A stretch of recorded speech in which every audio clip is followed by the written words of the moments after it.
Neuroscientists studying rejection processing found that the phrase "I need space" activates the same neural pain pathways as physical injury.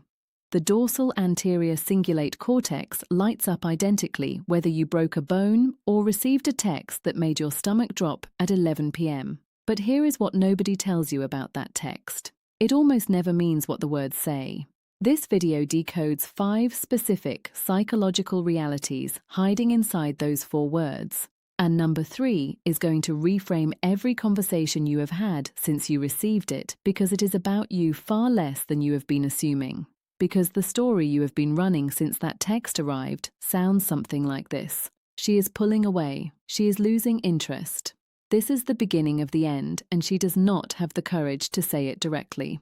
And so you have been sitting inside that interpretation, either going quiet to give her what she asked for, or spiraling trying to figure out what you did, or performing a version of calm you absolutely do not feel. All of that, every bit of that cognitive and emotional energy, has been responding to a translation of the text that may have almost nothing to do with what actually generated it. The words "I need space" are not a message, they are a symptom. And the symptom is pointing at something specific that you have both the right and the ability to actually understand. Dr. Sue Johnson at the University of Ottawa, whose emotionally focused therapy research across over 30 years transformed how psychologists understand adult attachment behavior in intimate relationships, found that withdrawal requests, phrases like "I need space," "I need time," "I need to think," were in 79% of observed cases not expressions of reduced attachment, but expressions of attachment system overwhelm. The person requesting distance was not feeling less. They were feeling too much in a nervous system that had not yet developed the capacity to process that much feeling in close proximity to the person generating it. Distance was not disconnection. It was regulation. That distinction is the entire difference between how you respond and whether that response brings her back or confirms her need to stay away. Picture exactly where you were when it arrived. Maybe you were doing something completely ordinary. Maybe you had just had what felt like a good conversation. Or maybe there had been tension building that you could feel, but neither of you had named. And then the text. And the specific quality of the silence that followed it. The way the room felt different, the way your mind immediately started running backward through every recent interaction, looking for the moment you broke something. That backward search, that autopsy of recent behavior. That is your attachment system doing threat assessment, and it is looking in the wrong place. 2 of these 5 realities are going to feel like relief when you hear them. One of them is going to be uncomfortable. That uncomfortable one is number 4. Stay with me through the ones that come before it. The sequence builds.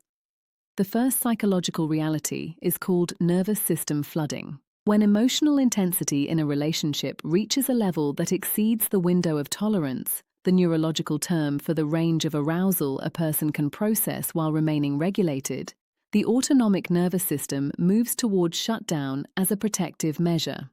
The vagal brake, part of the parasympathetic nervous system, activates to reduce physiological overwhelm. Distance becomes not a preference, but a biological requirement. What she is communicating when she sends that text is not that she wants less of you as a person. It is that her nervous system cannot currently process the intensity of what is happening between you without physical and emotional breathing room. The feeling on your end is rejection. The reality on her end is closer to overload. Those are 2 entirely different problems with 2 entirely different responses. The second reality is called attachment pattern activation. Here is where her history enters the room. The way a person responds to emotional intensity in a close relationship is not determined in the present moment. It is determined by what their attachment system learned early in life about what happens when closeness becomes overwhelming. For someone with an avoidant attachment pattern, proximity under emotional stress triggers a deeply conditioned withdrawal reflex that was originally developed as a survival strategy in relationships where emotional needs were consistently unmet or punished. The request for space is not a verdict on you. It is an old program running in a new situation. Understanding this does not mean absorbing unlimited distance without naming your own needs. It means recognizing that the behavior pointing at you did not originate with you. The third reality, and this is the one that reframes everything, is called self-concept threat response. Dr. Mark Baldwin at McGill University, whose research on relational schemas and self-concept maintenance has produced landmark findings in social psychology, found that people in relationships frequently withdraw not because of what their partner did, but because proximity to a specific person began activating a version of themselves they were not comfortable inhabiting. Meaning, something about the dynamic, about the pace of closeness, about how she was showing up with you specifically, began to feel misaligned with who she understands herself to be. The space request is not about your inadequacy. It is about her internal experience of who she is becoming inside this connection, and a need to step back and locate herself before she can step forward again. If you have been reading the space request as a reflection of your value, you have been solving the wrong equation entirely.